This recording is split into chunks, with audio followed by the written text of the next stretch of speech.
গাজীপুরের কালিয়াকৈর পৌর ও উপজেলা বিএনপি আনন্দ মিছিল অনুষ্ঠিত হয়েছে।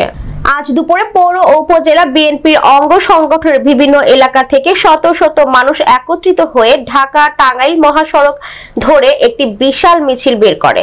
মিছিলকারী জাতীয় পতাকা হাতে নিয়ে এবং বিভিন্ন ব্যানার প্ল্যাকার্ড সহ আওয়ামী লীগ সরকারের বিরুদ্ধে স্লোগান দিতে থাকে। পরে বিএনপির কার্যালয়ে সংক্ষিপ্ত পথসভা অনুষ্ঠিত হয়।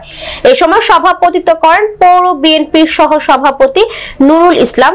অনুষ্ঠান সঞ্চালনা করেন পৌর বিএনপির সাংগঠনিক হারুনুর রশিদ। প্রধান অতিথি হিসেবে বক্তব্য রাখেন কেন্দ্রীয় বিএনপির নির্বাহী সদস্য ও কালিয়াকৈর পৌরসভার মেয়র মুজিবুর রহমান, পৌর বিএনপির সাধারণ সম্পাদক হাজী রিয়াজ উদ্দিন সহ বিএনপির অঙ্গ সংগঠনের নেতাকর্মীরা।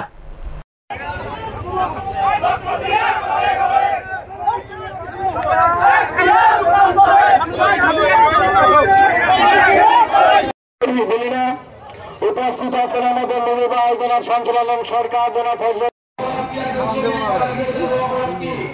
আমাদের না হয় অপরাধ আছে, তাদের হাসপাতালে দেখতে গেলেন না, আপনি মায়া কান্না করলেন, আপনারা এমবিবিএস ডাক্তার হয়ে গেলেন, সব কিছু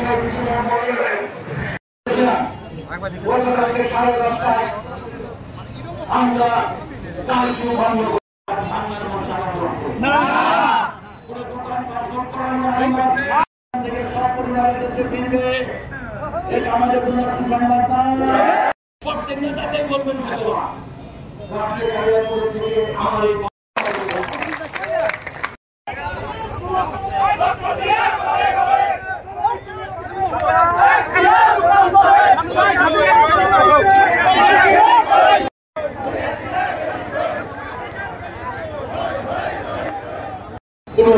কোন মারামারি কাটাকাটি হামলা এগুলো করে না। যারা করছে তারা এই অর্জনকে নষ্ট করার জন্য সুস্থ থাকলে রাষ্ট্রপতি বানাতে হবে। সেই পরিকল্পনা বাস্তবায়ন করার পরে আমাদের কর্মীদের আপাতত দায়িত্ব সমাপ্ত হবে।